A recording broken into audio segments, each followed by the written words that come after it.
হযরতে জিবরাইল আসতেন, হুজুরকে বলতেন, হুজুর আপনি তেলাওয়াত করেন, আমি শুনি, যতটুক নাজিল হয়েছে পড়েন। হুজুর পড়তেন, জিবরাইল শুনতেন, আবার জিবরাইল পড়তেন, হুজুর শুনতেন। এমনি করে করে যে বছর হুজুর ইন্তেকাল করবেন, হুজুরের জীবনের শেষ রমজান মুবারকে কোরআন নাজিল পরিপূর্ণ হয়ে গেছে। হযরত জিবরাইল বলেন, হুজুর কোরআন তো নাজিল তামাম হয়ে গিয়েছে, এবার আপনি পুরা কোরআন পড়ে আমারে শোনান। হযরতে রাসূল পুরাটা পড়ে 30 পারা পড়ে শোনায় দিলেন, জিবরাইল শুনলেন। এবার জিবরাইল বলেন, হুজুর আমি তেলাওয়াত করতেছি, আপনি শোনেন। হযরতে জিবরাইল 30 পারা পড়লেন, হুজুর শুনলেন। আবার হযরত জিবরাইল বলেন, হুজুর এবার আবার আপনি পড়েন। হুজুর পড়লেন, জিবরাইল শুনলেন, আবার জিবরাইল পড়লেন, হুজুর শুনলেন। তার মানে হলো হুজুর যে বছর ইন্তেকাল করলেন, ওই বছরের রমজান মুবারকে হযরত জিবরাইল 2 বার পড়েছেন, হুজুর শুনেছেন, আর হুজুর 2 বার পড়েছেন, জিবরাইল শুনেছেন, যাতে করে একটা জের জবর, একটা আয়াত, একটা সেমিকোলন যেন বাদ না পড়ে যায়। শাহরু রমাদান আল্লাযী উনজিলা ফীহিল কুরআন, রমজানের পবিত্র মাসে আমি অবতীর্ণ হয়েছি। সুবহানাল্লাহ। যদি প্রশ্ন করা হয়, রমজানে তো আসছো, কিন্তু প্রথম নাজিল হয়েছিল কোন সময়? ওটা কি দিন ছিল না রাত ছিল? কোরআন তার জবাবে বলে, ইন্না আনজালনাহু ফি লাইলাতিল কদর, কদরের পবিত্র রাতে আমি এই পৃথিবীতে আমার আগমন ঘটেছিল। যদি প্রশ্ন করা হয়, বুঝলাম সবই, কেন নাজিল হয়েছে তুমি? এই পৃথিবীতে তোমার আসার উদ্দেশ্য কি? মূল কাজটা কি? এই প্রশ্ন যদি করা হয়, কোরআনে কারীম তার জবাবে বলে, শোনো কেন এসেছি। লিতুখরিজান নাসা মিনাজ যুলুমাতি ইলান নূর, আমার মিশন হচ্ছে গোটা বিশ্ব মানবতাকে পুঞ্জীভূত জমাট বাঁধা অন্ধকারের ভেতর থেকে টেনে বের করে আলোর সন্ধান দিতে, আলোর দিকে আনার জন্য আমি কোরআন নাজিল হয়েছি। আল্লাহ পাক আমাদের জন্য একটি পবিত্র মাস আমাদেরকে দিচ্ছেন, দান করেছেন, যে মাসটির নাম হচ্ছে রমাদান। রমাদান হচ্ছে রামদুন, রা মিম দত, রাম ধাতু থেকে উৎপত্তি, এর অর্থ হচ্ছে জ্বালানো, পুড়িয়ে দেওয়া, ভস্ম করে দেওয়া। রমাদান, রমজান মুবারকে যারা নাকি সিয়াম সাধনা করে, আত্মত্যাগ করে, অর্থাৎ তিতিক্ষা, ত্যাগ এবং তিতিক্ষা করে, রমজান মুবারকে আল্লাহ পাক যেভাবে রোজা চান ওইভাবে যারা রোজা রাখে, তাদের সমস্ত গুনাহ সমূহকে আগুন যেমন আবর্জনাকে জ্বালিয়ে দেয়, রোজা যদি সঠিকভাবে কারো হয় তাহলে তার গুনাহগুলিকে এইভাবে জ্বালিয়ে ভস্ম করে দেয়। সুবহানাল্লাহি ওয়া বিহামদিহি। এই রমাদান আমাদের সামনে। আমি আমার আলোচনার শুরুতে আমি আপনাদের খেদমতে আরজ করতে চাই যে মাসটির মধ্যে আমরা প্রবেশ করতে যাচ্ছি, দুটি জিনিস আমাদের সামনে এখন। একটি হচ্ছে আমরা মাহে রমজানকে ইস্তেকবাল করতে যাচ্ছি, মাহে রমজান আমাদের সামনে। দোয়া করে নেই যে আল্লাহ পাক এই পবিত্র রমজানের সম্মান করার মতো তৌফিক আমাদেরকে দান করো, আর যেভাবে রোজা রাখলে পরে তুমি খুশি হও সেইভাবে আমাদেরকে রোজা রাখার তৌফিক দান করো, বলি আমিন। এটি হচ্ছে সর্বশ্রেষ্ঠ মাস আল্লাহ পাক মুসলমানদের জন্য দান করেছেন। আবারও বলি আলহামদুলিল্লাহ। কোরআন শরীফের মধ্যে আল্লাহ সমস্ত ইবাদতের কথা বলেছেন, কিন্তু ডিটেইলস আলোচনা করেন নাই। হজ করতে হবে, কিন্তু উকুফে আরাফা করতে হবে, রমিয়ে হিজার করতে হবে, রমিয়ে জেবার করতে হবে, তারপরে 7 বার তাওয়াফ করতে হবে, সাফা মারওয়া সাই করতে হবে। এগুলি কিন্তু কোরআন শরীফে আসে নাই, ডিটেইলস আসে নাই। নামাজ পড়তে হবে, কিন্তু জোহরে কয় রাকাত, আসরে কয় রাকাত, মাগরিবে কয় রাকাত, এই রাকাতগুলি কিভাবে বিন্যস্ত করতে হবে কোরআন শরীফে তা আসে নাই, বর্ণনা করা হয়নি।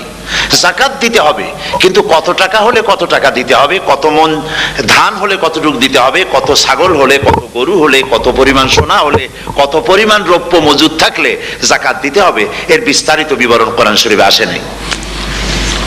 চিন্তা হতে পারে যে তাহলে এগুলো আমরা পাইলাম কই? আমরা পেয়েছি কোরআনের ব্যাখ্যা হচ্ছে রাসূল করিম সাল্লাল্লাহু আলাইহি ওয়াসাল্লাম, হুজুর এটাকে আমাদেরকে বলে দিয়েছেন। তিনি সারে ছিলেন, শরীয়ত প্রণেতা ছিলেন। তো সমস্ত ইবাদতকে আল্লাহ পাক সংক্ষেপে সংক্ষেপে তিনি আউটলাইন অথবা গাইডলাইন তিনি দিয়েছেন আল্লাহ পাক। রমজান মুবারক হচ্ছে একমাত্র ইবাদত যে রমজান সম্পর্কে আল্লাহ পাক ডিটেইলস পূর্ণ একটি রুকু আল্লাহ পাক আলোচনা করেছেন। সুবহানাল্লাহ। রোজা শুরু করবেন কোনখান থেকে, শেষ করবেন কোথায় গিয়ে? সফরে প্লেনে যখন চলবেন তখন আপনার রোজার অবস্থা কি হবে? যদি দেশে যান তখন কি হবে? অসুস্থ হলে কি হবে? কিভাবে রোজা রাখবেন, কিভাবে রোজা ভাঙবেন, তারপরে কখন শুরু হবে, কখন কি হবে ইত্যাদি বিস্তারিত বিবরণ রোজার মতো করে এত অন্য কোন ইবাদতের ব্যাপারে আল্লাহ এতটা বলেন নাই যতটা বলেছেন রোজার ব্যাপারে। তাহলে নিশ্চয়ই বুঝতে পারছেন রোজাটা অত্যন্ত গুরুত্বপূর্ণ ইবাদত। সবটাই গুরুত্বপূর্ণ, কিন্তু রোজাটা আল্লাহর কাছে বেশি গুরুত্বপূর্ণ। সুবহানাল্লাহ। আচ্ছা, বেশি গুরুত্বপূর্ণ কেন সে কথা কি বলবো? অবশ্যই বলবো। বেশি গুরুত্ব এই কারণে, আল্লাহ পাক বলেছেন, এটা হচ্ছে হাদিসে কুদসি। আল্লাহ পাক বলেছেন, আস-সাওমু লি ওয়া আনা আজজি বিহি। অন্য রিওয়ায়াতে এসেছে ওয়া আনা উজজা বিহি। আস-সাওমু লি, রোজা হলো আমার জন্য। কে বলতেছেন বলুন তো? আল্লাহ পাক বলছেন রোজা হচ্ছে আমার জন্য, রোজার পুরস্কার আমি দেব। অন্য বর্ণনায় এসেছে রোজা আমার জন্য আর রোজাদারের পুরস্কার আমি আল্লাহ নিজেই পুরস্কার। সুবহানাল্লাহ, সুবহানাল্লাহ। তাহলে প্রশ্ন আসে, আল্লাহ পাক বলছেন রোজা আমার জন্য, আস-সাওমু লি। আল্লাহ তো একথা কোথাও বলেন না আজ-যাকাতুলি, আস-সালাতুলি, আল-হাজ্জুলি। রোজা আমার কি বলে, যাকাত আমার জন্য, হজ আমার জন্য, নামাজ আমার জন্য, একথা কিন্তু আল্লাহ বলেন নাই। অবশ্যই আমরা যাকাত হোক, নামাজ হোক, হজ হোক কার জন্য করি? আল্লাহর জন্য করি। রমজানের ব্যাপারে আল্লাহ খাস করেছেন যে আস-সাওমু লি, রোজা আমার জন্য। এই কথাটার অর্থ কি, তাৎপর্য কি, ব্যাখ্যা কি, সিগনিফিকেন্স কি? এর সিগনিফিকেন্স হচ্ছে এই যে প্রত্যেকটা ইবাদতের দুটি ধরন আছে। কয়টা ধরন বলুন তো? দুটি ধরন। একটি ধরন হচ্ছে বাহ্যিক আর একটা হচ্ছে আভ্যন্তরীণ। প্রত্যেকটা ইবাদতের দুটি দিক আছে, একটা মানুষকে দেখানো আর একটা ভেতরের। যেমন নামাজ, একটি লোক নামাজ পড়ে না, কিন্তু এমন একটা সমাবেশের মধ্যে পড়ে গেছে সবাই নামাজ পড়ে। এখন আমি যদি নামাজ না পড়ি তাহলে লোকে বলবে কি? তখন উজু আছে কি না আছে দাঁড়ায় গেল, আল্লাহু আকবার। তাহলে দেখা গেল নামাজ আল্লাহর জন্য পড়ে, আবার মানুষের জন্য দেখাবার জন্য করে। যাকাত এটা দেয় মানুষে, তার নিয়তটাকে আল্লাহ পাক ভালো জানেন। কিন্তু কিছু লোক তেমন আছে যাকাতের নামে লুঙ্গি, আমাদের দেশে আছে, এখানে কি করে আমি জানি না, লুঙ্গি শাড়ি কিনে তারপরে বাড়িতে সব জমা করে এরপরে গরিবদের দাওয়াত দেয় এবং সকলকে দেখায় এভাবে লুঙ্গি দিল, শাড়ি দিল, লোকেরা দেখলো যে যাকাত দিল, খুব যাকাত দিয়েছে। কোরবানির ব্যাপারে এভাবে বিরাট একটা গরু কিনলো, কিনে মানুষকে দেখাইলো। চট্টগ্রামে আছে সবচেয়ে বড় দামের গরু একটা কিনে গরুর গলায় মালা একটা পরাইয়া তারপরে শহর ঘুরায়। এখন অবশ্য এটা কমে গেছে আগের থেকে অনেক। মানুষ দেখুক যে অমুকে এই গরুটা কোরবানি করেছে। এটা কি কোরবানির জন্য হলো না মানুষকে দেখাবার জন্য হলো? হজ, টাকা আছে, লোকেরা বলবো কি যে এত টাকার মালিক তাও হজে যায় না, সুতরাং যাই একটু হজ করে আসি। তাহলে হজ করা গেল, আবার মানুষকে দেখাবার জন্য করলো। দুটি জিনিস আছে। কিন্তু একমাত্র রোজা যদি কেউ রাখে মানুষকে দেখাবার জন্য, সকাল থেকে শুরু করে সন্ধ্যা পর্যন্ত না খাইয়া কোনো পাগলও থাকবে না। বলেন আপনারা ঠিক কিনা? সে তো মানুষকে দেখাবার জন্য দাঁত পরিষ্কার করে নিল আর দুপুরে ভাত খাই নিল, বউতেও টের পাইল না। পারবে কিনা? পারবে। টয়লেটে গিয়ে খাই নিল ভালো করে, কোন একটা আড়াল জায়গা নিয়ে খেয়ে গেল, বাচ্চাও দেখলো না, বউতেও দেখলো না, খেয়ে নিল। তাহলে সে তো রোজা রাখলো না।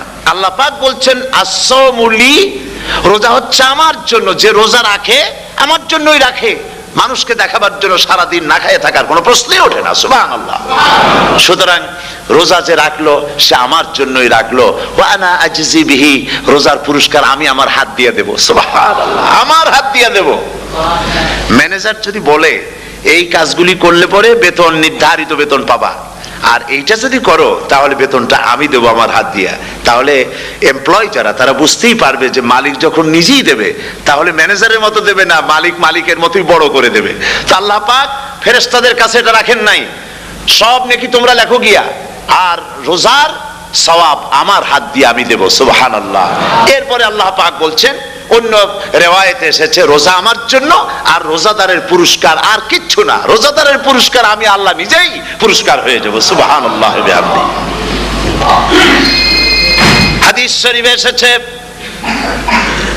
রোজা রাখলে পরে ক্ষুধার কারণে, খালি পেটে থাকার কারণে টক্সিন জাতীয় এক প্রকারের গ্যাস তৈরি হয় পেটের ভেতরে, স্টমাকের মধ্যে, ফলে মুখে এক রকমের দুর্গন্ধের সৃষ্টি হয়। নবীজি বলেছেন রোজাদারের মুখের থেকে যে গন্ধ বের হয়, আল্লাহ পাকের কাছে রোজাদারের মুখের গন্ধ মিস্ক আম্বারের চাইতে বেশি পবিত্র। আপনার মুখের গন্ধটাও আল্লাহর কাছে পবিত্র। রোজাদারের জন্য, রোজাদারদের জন্য জান্নাতের একটি দরওয়াজা খাস করে রাখা হয়েছে, যার নাম রায়্যান। এই দরওয়াজা রোজাদারদের জন্য, কেবলমাত্র রোজাদারেরা সেখান থেকে প্রবেশ করবে, আর কেউ প্রবেশ করতে পারবে না। এই রোজাদারদের সম্পর্কে আল্লাহ পাক বলেছেন, হাদিস শরীফে এসেছে, বুখারী শরীফের হাদিস, রাসূল করিম সাল্লাল্লাহু আলাইহি ওয়াসাল্লাম বলেছেন, লিসায়েমে ফারহাতান, ফারহাতুন ইনদা ফিতরিহি ওয়া ফারহাতুন ইনদা লিকাই রাব্বিহি। রোজাদারের জন্য দুইটা খুশি। কয়টা খুশি বলুন তো? কে বলছেন? আল্লাহ রাসূল বলছেন রোজাদারের জন্য দুইটা খুশি। লিসাইমে ফারহাতান, দুটি খুশি। ফারহাতুন ইনদা ফিতরিহি, একটা খুশি হচ্ছে ইফতারের সময়। এই ফিতরিহিতে, এই ফিতরিহি দুটি কথা, এই একটি কথার দুটি ব্যাখ্যা হয়। একটা হচ্ছে ইফতারের সময়, ইফতারের কথা বলা হয়েছে, আর ঈদের কথাও এর মধ্যে বলা হয়েছে। ইফতারের সময় হলো একটা খুশি, আর একটা খুশি হচ্ছে ইনদা লিকাই রাব্বিহি, যখন রোজাদারের সঙ্গে আল্লাহ পাক দেখা করবেন তখন হবে আরেকটা খুশি। তার মানে হচ্ছে রোজাদারদের সঙ্গে স্পেশাল আল্লাহ রাব্বুল আলামিন সাক্ষাৎকারের ব্যবস্থা করবেন। সুবহানাল্লাহ। তাহলে দুটি জিনিস হলো, একটা হলো ইফতারের জন্য দুটা, রোজাদারের জন্য দুটা খুশি, একটা হলো ইফতারের সময়, আর একটা হচ্ছে আল্লাহর সঙ্গে যখন দেখা করবে। তো ইফতারের যে খুশিটা, এই খুশি রোজাদার ছাড়া কেউ বুঝবে না। ইফতার সারাদিন রোজা রাখার পর সামনে পেঁয়াজি, বেগুনি, সালাদ, তরমুজ, মিষ্টি, তারপরে আম্বালা সুইট মিটের নানান রকমের মিষ্টি, এরপরে মুড়ি, কত কিছু সব সামনে নিয়ে বসে আছে। দেখছেন অবস্থা? সমস্ত